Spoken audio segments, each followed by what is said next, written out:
Inside this top-secret megafactory, a car like no other is taking shape. Craftsmen hand-build what they consider an automotive work of art. Money is no object.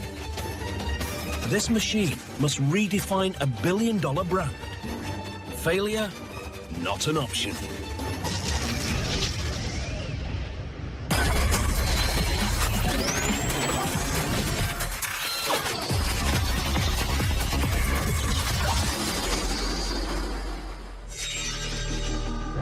Japanese marque Lexus sells itself on luxury, marketing its cars as elegant, quiet, high-tech, and efficient. Now, a different kind of car wears the Lexus badge, the LFA.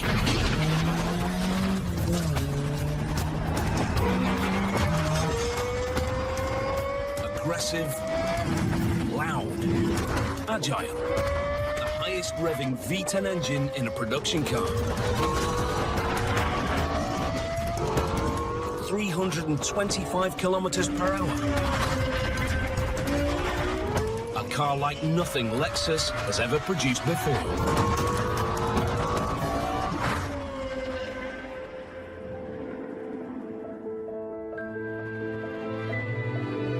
Lexus is just over 20 years old.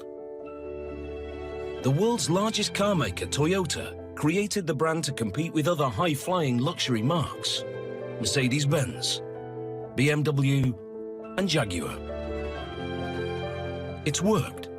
Lexus is now one of the biggest-selling high-end marques in the United States. But now, Lexus is out to inject more excitement into their brand. Chief engineer Tanahashi Haruhiko is the man behind this vision. The LFA has a passion, an emotion that isn't in earlier Lexus cars.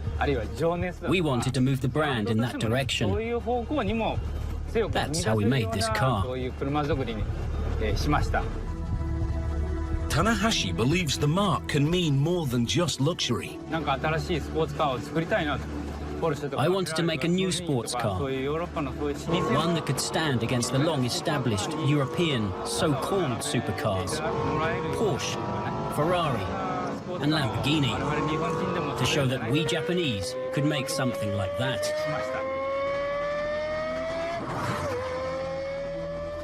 It's a risk. The company haven't made anything like this before. Their reputation depends on its success. Chief engineer Tanahashi is stepping into the unknown. He must build a car, a team, and a factory from scratch. Basically, we proceeded at my discretion. And where there weren't any rails, I laid them down. Finding a factory in Japan isn't hard when you're part of the country's largest company. Toyota is so big, they even have their own city, Toyota City. Of the company's 15 Japanese factories, 10 are found in the city or close by. Among them, the Motomachi assembly plant.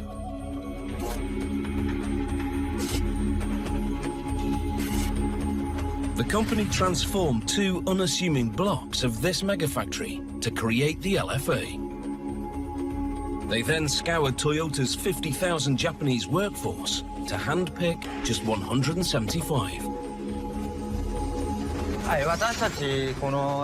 All the associates here at the LFA Works feel they are artisans, not just operators. These artisans are known as takumi, Japanese for craftsmen, a status only conferred on the most highly trained, skilled workers. Each and every associate at the LFA Works is seeking to achieve perfection, taking this challenge on with a sort of samurai spirit.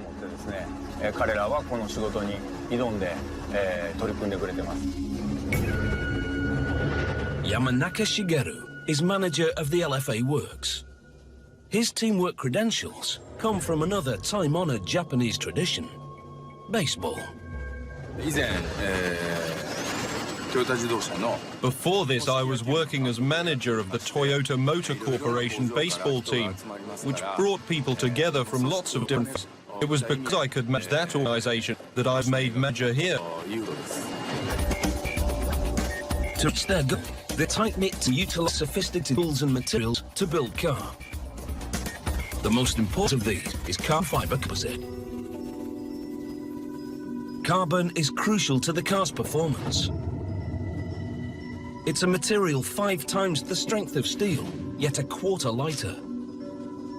It's the construction material of choice for both Formula One racing cars and the aerospace industry. The company even make their own carbon fiber here on site. Up until now, no television cameras have ever been allowed inside this top-secret facility.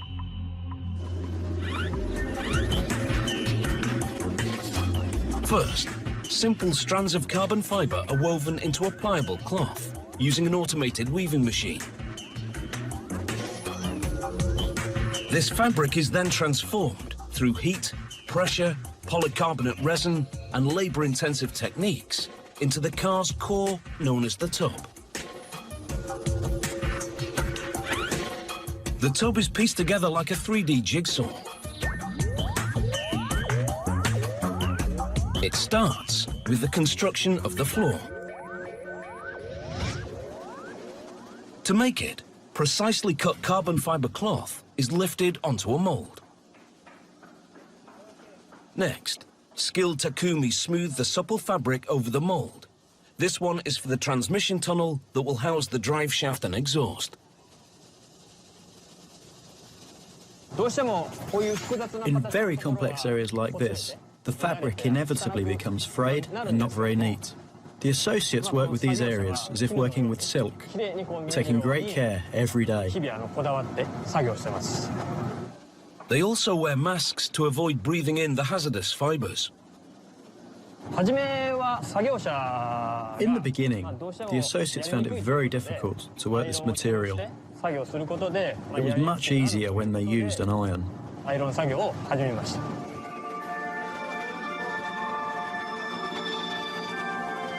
The completed part is grill heated to set its shape. It's then fitted into a template, along with 7 other floor parts, and inserted into a 1,000-ton press. A glue-like resin is pumped into the template, and the whole section is then baked for 8 hours at 130 degrees Celsius. Under this pressure and heat, the resin sets hard, binding the individual parts together to produce the car's floor panel.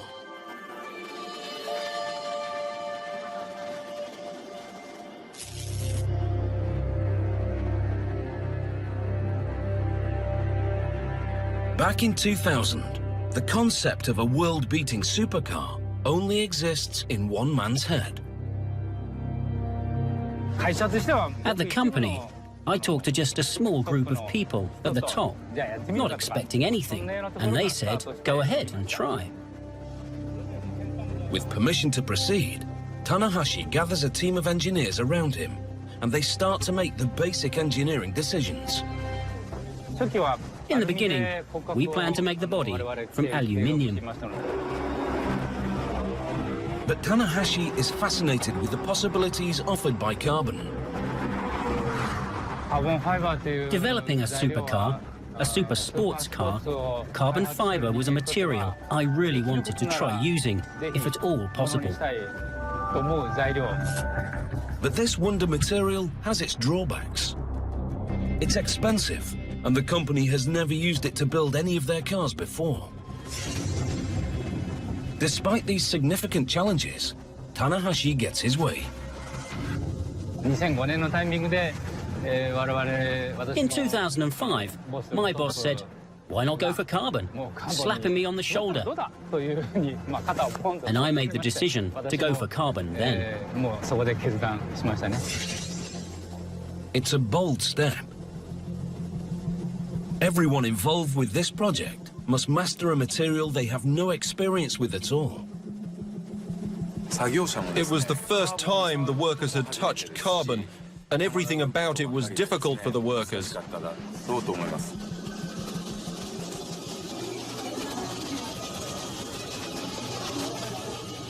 In the state-of-the-art carbon fiber facility, the Takumi are returning from lunch.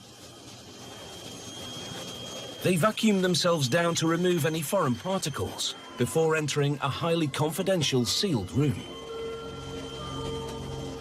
Here, the majority of the tub's central frame is created using the most intricate techniques. In this process, an automated laser cuts out hundreds of individual shapes from carbon fiber cloth that's been pre-impregnated with a sticky resin. Next, Takumi layer the cutouts, up to 20 sheets deep, onto a mold. This one will make the right side panel. The associate uses a dryer to raise the temperature of the laminate and half melts the resin as he applies it. The tacky cutouts stick to each other and any gaps are squeezed out using a vacuum bag that forces them together.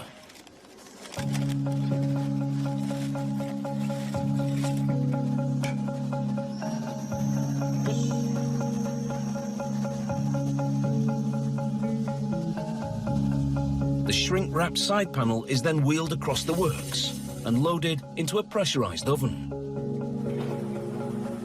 Baking overnight at 150 degrees Celsius sets the resin, resulting in a side panel that's both ultra-strong and ultra-light. An aluminium equivalent would be twice as heavy. Weight saving is the holy grail for all auto engineers.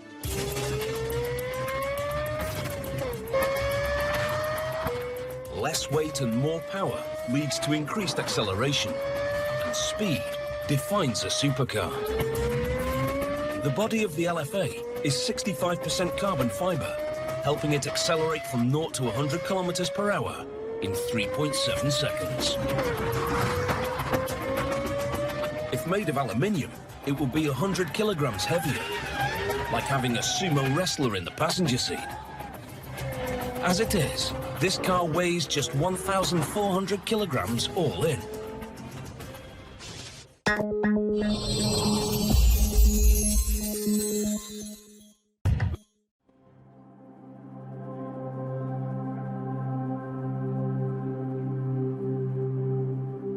Back at the factory, in a locked room, a bespoke machine creates two crucial parts to complete the tub's construction.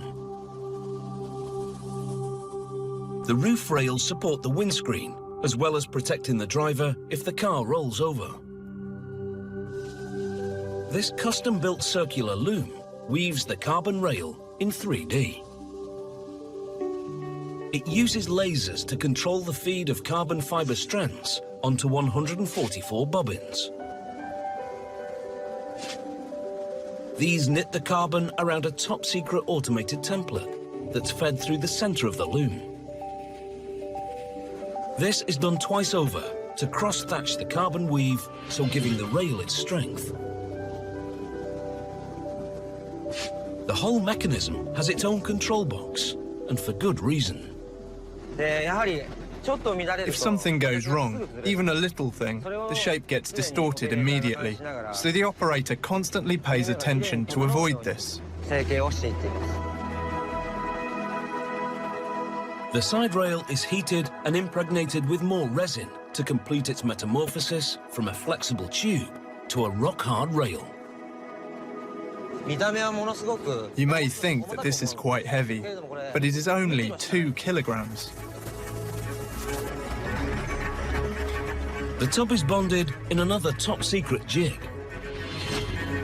First, a super-strong adhesive, known as epoxy resin, is applied by robot and hand to each of the parts. The separate parts are transferred to the jig and locked in place.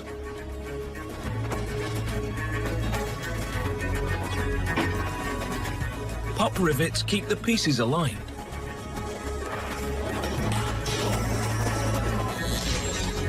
To cure the epoxy, The jig is pushed into an oven and then baked for 60 minutes at 60 degrees Celsius.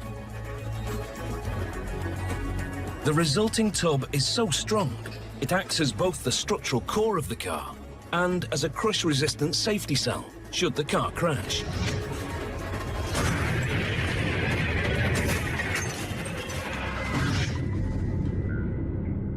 The challenge now is for Matsumoto Kengo, chief designer of the LFA, to create a car with a body as technical as it is elegant.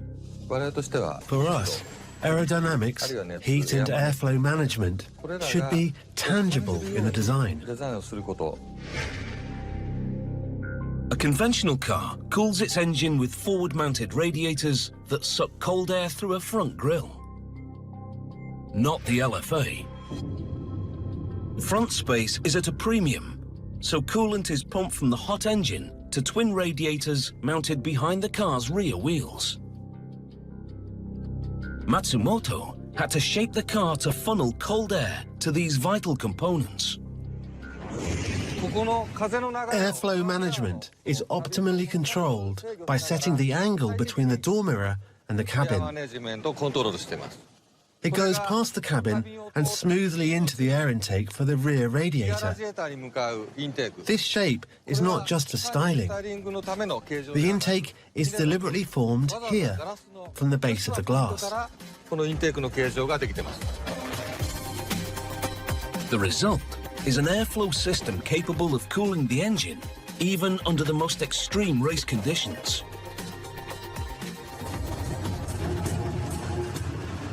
It's 8:45 in the morning at the LFA works. The Takumi are warming up for an 8-hour shift ahead.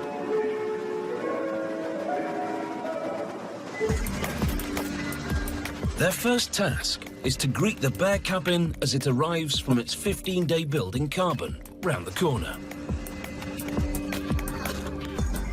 In assembly, the cabin will progress through 4 positions: trim, chassis, final, and alignment.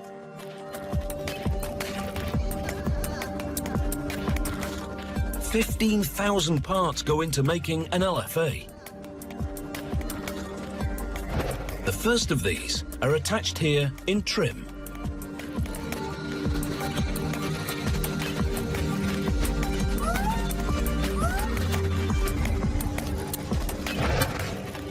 Just meters away, other Takumi assemble the drivetrain and suspension. The drivetrain comprises the transmission, torque tube, and last but not least, a 4.8-litre V10. The location of this engine is crucial to the car's entire concept. I wanted to build the car around the people in it. And for a supercar that puts people first, the optimum place for the engine is front mid.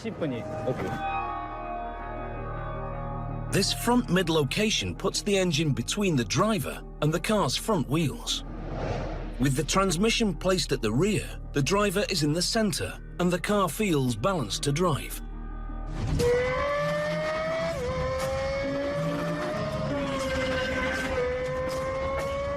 The aim is to make the car's handling as good as possible. But a front mid configuration dramatically restricts the space available for the engine. Tanahashi has a problem. You need an engine of a certain size with a certain degree of compactness, but you want a high-powered engine as well. Tanahashi needs a small engine to fit in the restricted engine space, but he also needs the power of a large engine because power equals speed. And that isn't all. The high-pitched sound of Formula One makes you shiver, doesn't it? I really wanted to have that as part of the LFA.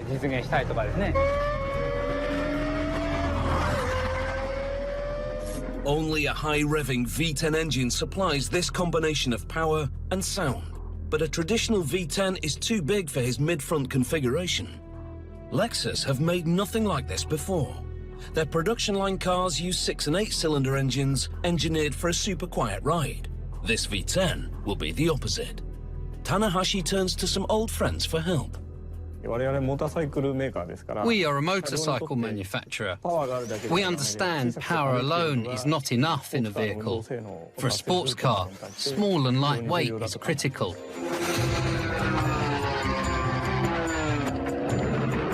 For almost half a century, Yamaha have worked with Toyota to create high-powered lightweight engines and cars.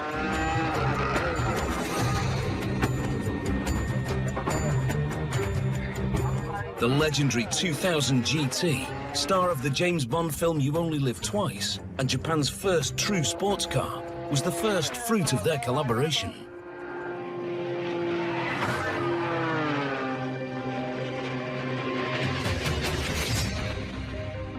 Headed by Lexus engine guru Okamoto Takamitsu, the team sets itself an ambitious goal: to create a naturally aspirated V10 engine as compact as a traditional Lexus V8, with the weight of a V6. I wanted to create something different to any other supercar engine. Normally, engineers use turbochargers to boost the output of smaller engines to simulate V10 power. But turbocharged engines don't have the rapid response, acceleration or sound of a naturally aspirated V10. By using Yamaha's motorcycle know-how, the lightest metals, and redesigning the engine's guts, Okamoto creates a masterpiece of engineering. A non-turbocharged compact V10 that fits into a mid-front design while keeping weight to a minimum.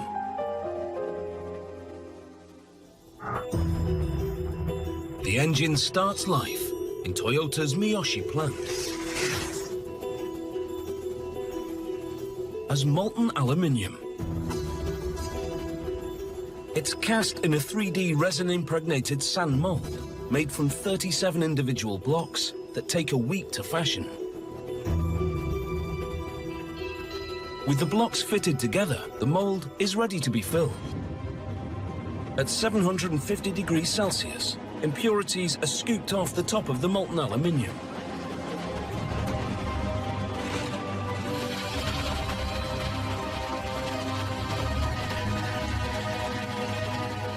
The liquid metal flows into the mold as a vacuum sucks out any contaminating gases.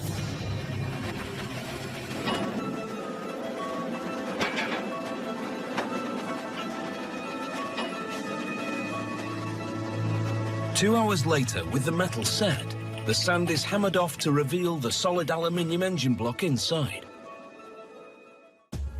It's off to Toyota City's Honsha factory and the company's highly confidential Formula One engine facility.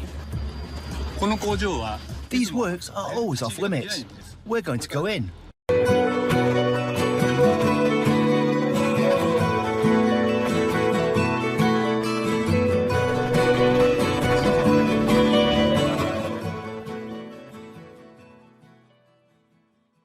Are you ready? Come in.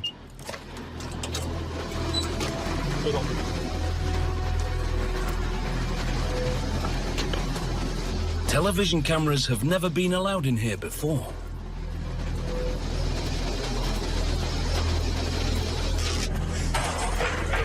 For a decade, Toyota spent big competing in Formula One racing. But without a win in 139 races, they withdrew in 2009, leaving this state-of-the-art facility idle.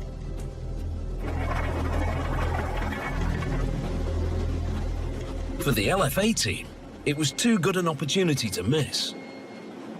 The close parallels with F1 engine technology make this milling facility a ready-made fit.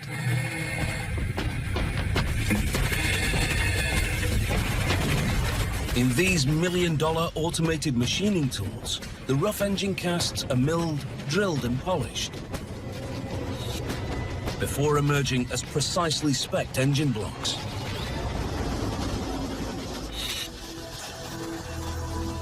Then the robots hand over to humans. In a sealed room, Takumi hone every sharp edge using precision polishing tools.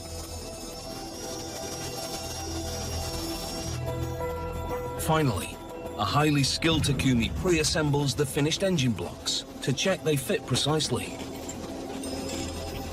These blocks and screws are paired for life. Disassembled, they travel as a unit to Yamaha's Iwata city plant, 90 kilometers southeast of Toyota City. The engine room here takes obsession to new heights. As you'd expect, hairnets and airlocks prevent any particle contamination. But the room is also kept at a constant temperature and humidity to ensure that every engine part is at the same state of thermal expansion during assembly. This is more laboratory than workshop. The 2,200 engine parts are divided into 61 different kits for assembly by number. 4 highly trained Takumi work here. Each is responsible for a single engine from start to finish.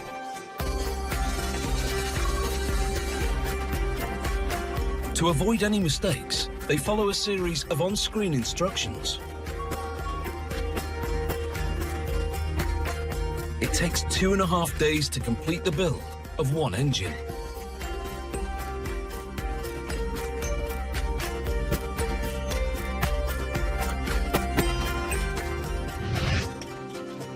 Each hand-assembled engine bears the Takumi signature.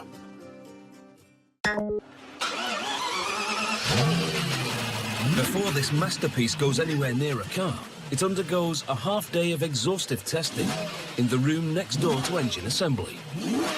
The resulting 4.8-litre engine is so responsive that it takes just half a second to reach 9,000 RPM. That means instant acceleration, whatever gear you're in. This engine has excellent response and more RPM than any other commercially available engine.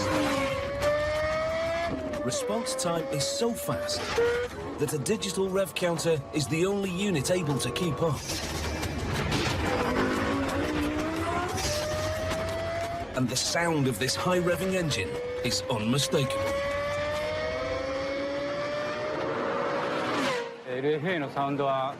The sound of the LFA is unique, and once heard, never forgotten. To achieve the engine soundtrack that Tanahashi insists upon requires more of Yamaha's specialist knowledge. We are a manufacturer of musical instruments, so when it comes to sound technology, we have a certain level of know-how. Honji Yoshikazu is obsessed with sound. I think the relationship between a super sports car and its driver is like the relationship between a top musical performer and their instrument. When they play in a certain way, they can listen to that sound and use it to produce another, better sound. Critically, a car has 2 different sound characteristics. One sound is the exhaust. You can call it an iconic sound. Just by hearing that sound, you know which car it is. The other, which we were particularly concerned with, is the sound heard by the driver. To refine the driver's soundtrack, Heiji Maruyama, general manager of Yamaha Motors, had to redesign the component that sits on top of the engine, called the surge tank, by turning convention on its head. The function of the surge tank is to send air equally into all 10 cylinders. Normally, techniques to reduce noise from the intakes are used. We thought to go the other way and use it to amplify the sound, to communicate it to the driver. Maruyama tunes the chamber by varying the thickness of the surge tank's upper surface and adding internal vibrating ribs.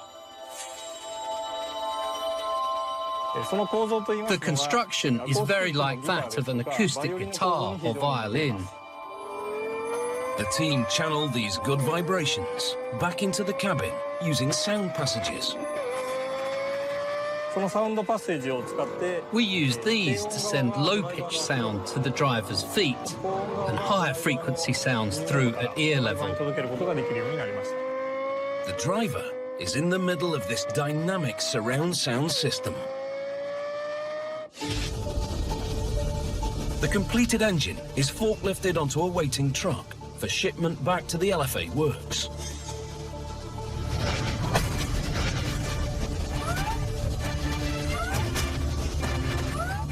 Here, as part of the assembled drivetrain, it's inserted into the cabin's belly, guided only by eye.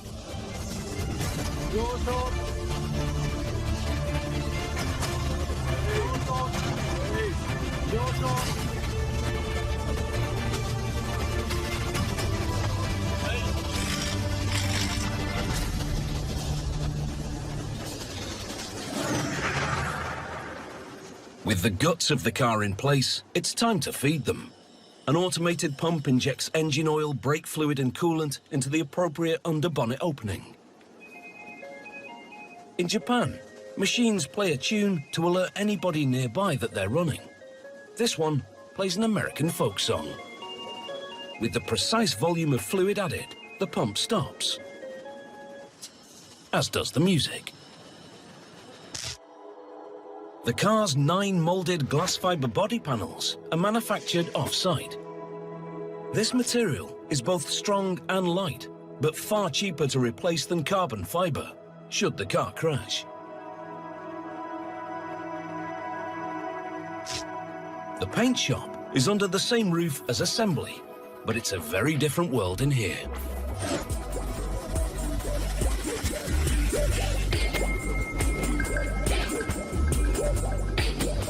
At the LFA works, paint is one of the few production processes performed by robot. The company believes they give a more consistent finish. But there's always an ongoing human battle in the paint department. Dust is the greatest enemy for painting. If dust gets into the paint surface, when it's heated, the dust swells up and causes a blister. So the atmosphere is controlled on a daily basis, and there's a strict dress code. Up to 5 layers of paint are applied. And where robots can't reach, humans can.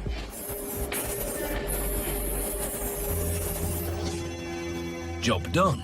The sprayed panels are dried in an oven at 100 degrees Celsius for 50 minutes before being wheeled out for inspection.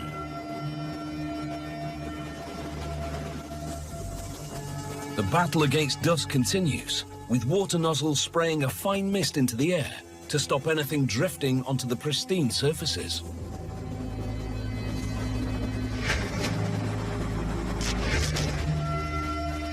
A bright light inspector spots any blemishes and marks them up to be polished out.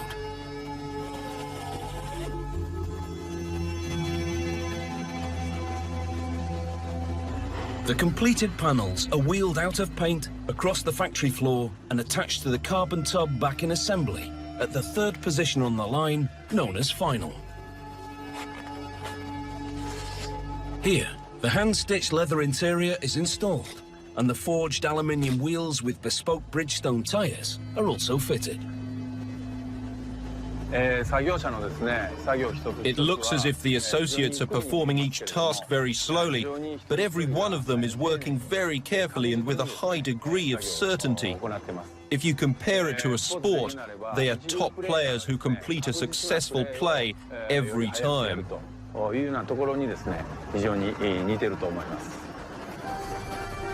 The LFA works runs like clockwork, yet there's no clock watching.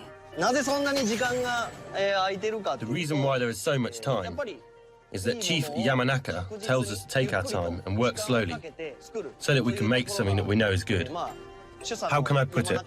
He says that in order to ensure quality, we can take as much time as we need. That goes for overtime as well. If it means we make something good, then we can do overtime. The only stipulation is that one car must drive off this assembly line every day. And from the beginning, Chief Engineer Tanahashi was clear that only 500 would be built. At a car a day, That will take just 2 years. And then, this factory will close. Making only 500 cars positions the LFA as a very special car. There is no plan to make any more at all. Even pricing the LFA at $375,000, the most expensive Japanese road car ever, a limited production run isn't going to recoup the costs of development, the use of cutting-edge materials, and unlimited overtime. I think it will be difficult to make a profit with only 500 units delivered. But by producing the LFA, the Lexus brand gains in value and is well received worldwide. I think the legacy will be left in technique, knowledge and teamwork for making cars that will please our customers in the future.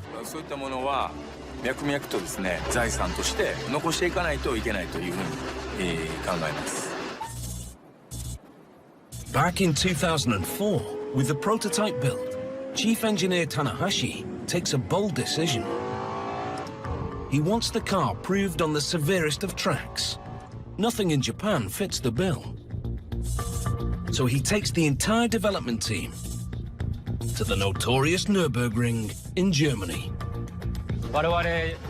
For us car makers, the Nordschleife on the Nürburgring is like a mecca for cars. This is where this car was honed. The 20-kilometer Nordschleife section of the Nürburgring is infamous as the world's most punishing test track. For 4 years, the team tests every aspect of the car's engineering around the Nordschleife's dips, jumps, relentless corners, and flat-out straights. The car's development makes progress towards its production deadline, but Tanahashi wants to fast-track its fine-tuning. In 2008, he throws it into the unforgiving world of racing and enters the Nürburgring 24-hour race. It was purely to get more feedback on the production type LFA and to improve it under real race conditions. The brutal experiment works. A year later, the revised car wins its class. Tanahashi is finally happy, and in 2010, the LFA goes into full production. And when in 2011, a special race edition of the standard LFA is launched, its name pays homage to the racetrack that forged it. It is with thanks to that sacred place that we called it the Nürburgring package.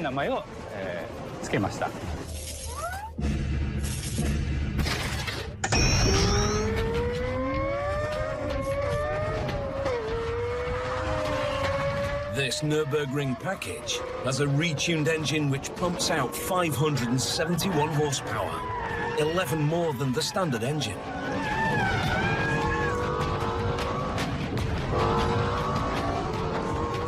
This extra power requires more downforce to keep the car on the track, so the rear spoiler is larger and fixed. And left and right canard fins on the car's front bumper also increase downforce. The stiffer lower suspension makes it more suitable for a life on the track.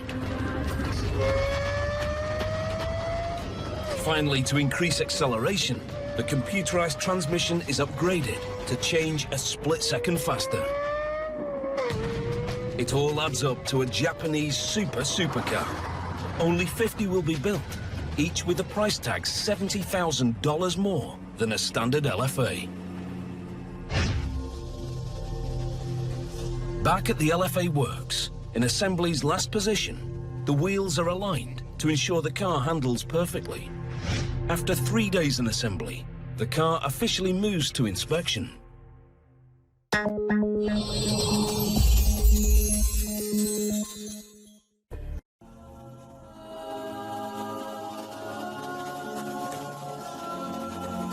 The inspection process involves 7,000 separate checks. Hayashi Katsumi does the first of 1,482 of these under lights. Right now, I'm inspecting the paint surface. I'm using my hands to feel for any uneven areas in the bodywork. You have to touch it gently, like I'd touch a woman. I've been doing this job for 30 years. If I didn't have my wife, then it would certainly be my lover.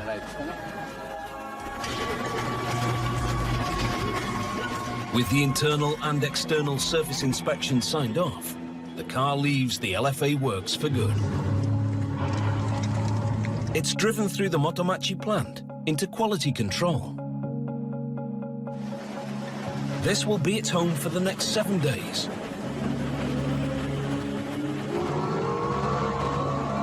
The checks performed here range from speedometer and brake tests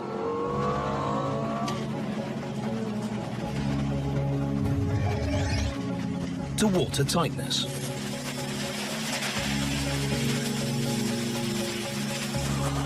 The reports fill a 350-page booklet.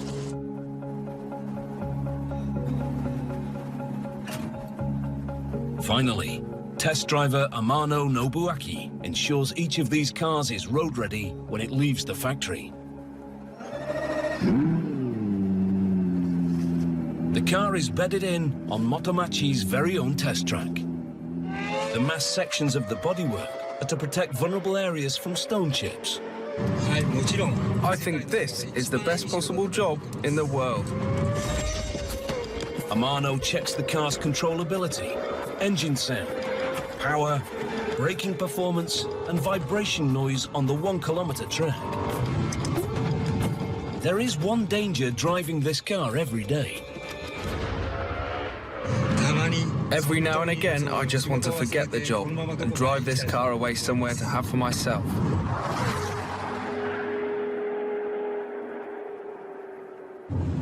This car is complete and ready for its owner. To date, all 500 LFAs are spoken for. No more will be sold. The Lexus brand is safe, but Tanahashi still has something more to prove. In 2011, the team reassemble at the Nürburgring to put the car into the record books. They're out to beat the fastest official time by a road-registered production vehicle. This is the chance for the Nürburgring package to prove its pedigree. With test driver Ida Akira behind the wheel, the team held their breath. I pushed the car on every corner. There are over 150 corners, driving very aggressively, but at the same time, I enjoyed it.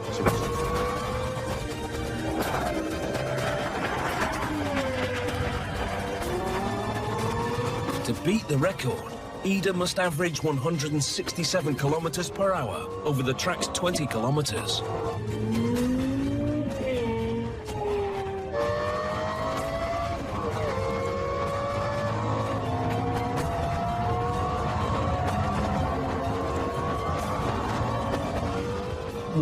I had no concept of the time when I crossed the finish line.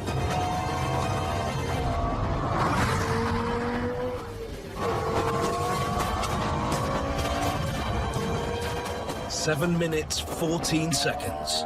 The fastest official time by a production car not using slick race tires. And the 5th fastest time ever. It was an unbelievable moment. It's one of the best moments of my life. There are a lot of sports cars, but this one gives the driver a really direct experience of driving. This is a very emotive car, a driver's car. This car could redefine what Lexus means to the world. We developed the LFA with a new direction, one of emotion, passion and power. This was new to Lexus. And this megafactory could redefine how all Lexus cars are built. We took on all kinds of challenges, and there were new production needs. I look forward to seeing the outcome of these, both visible and invisible, in future cars.